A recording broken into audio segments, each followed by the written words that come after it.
Pemirsa, ruas badan Jalan Raya Gubeng yang terletak di depan Rumah Sakit Siloam, Surabaya, Jawa Timur tiba-tiba ambles dan menimbulkan lubang menganga. Kejadian ini menarik perhatian masyarakat sekitar. Sementara itu, polisi dibantu Tagana tampak sibuk mengatur jalan dan mengamankan lokasi.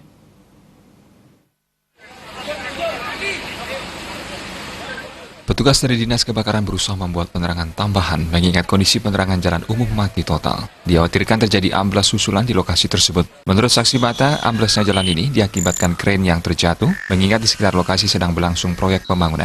BPB Linmas dan Tagana berusaha melakukan identifikasi dan jumlah korban musibah tersebut. Pasca terjadinya bencana di Jalan Gubeng malam sebelumnya, Satuan Lalu Lintas Kepolisian Resor Kota Besar Satlantas Polrestabes Surabaya melakukan rekayasa pengalihan arus lalu lintas di sekitar Jalan Raya Gubeng. Pengurus Tagana Surabaya Jubaidullah menjelaskan, berdasarkan petunjuk Wakasat Lantas Polrestabes Surabaya, Komisaris Polisi Arif Mukti, sejak pagi telah dilakukan sosialisasi kepada masyarakat pengguna jalan melalui media massa dan media sosial tentang amblesnya jalan. Arus lalu lintas dari Jalan Karimun Jawa dialihkan ke Jalan Raya Gubeng sisi utara, arus lalu lintas dari Jalan Kertajaya dan Jalan Sulawesi yang menuju ke Jalan Raya Gubeng dialihkan lurus lewat Jalan Ngagel dan Jalan Pandegiling. Arus lalu lintas dari Jalan Pandegiling ke arah Jalan Raya Gubeng dialihkan ke Jalan Ngagel. Selain itu ada penutupan jalan di 4 titik, yaitu traffic light Jalan Ngagel Sulawesi, Jalan Raya Gubeng sisi selatan, Jalan Raya Gubeng sisi utara, Jalan Sumbawa.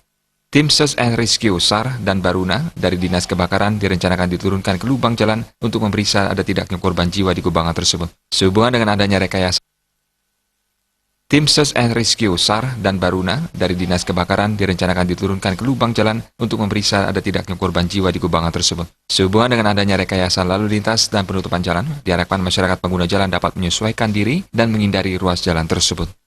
Tim Liputan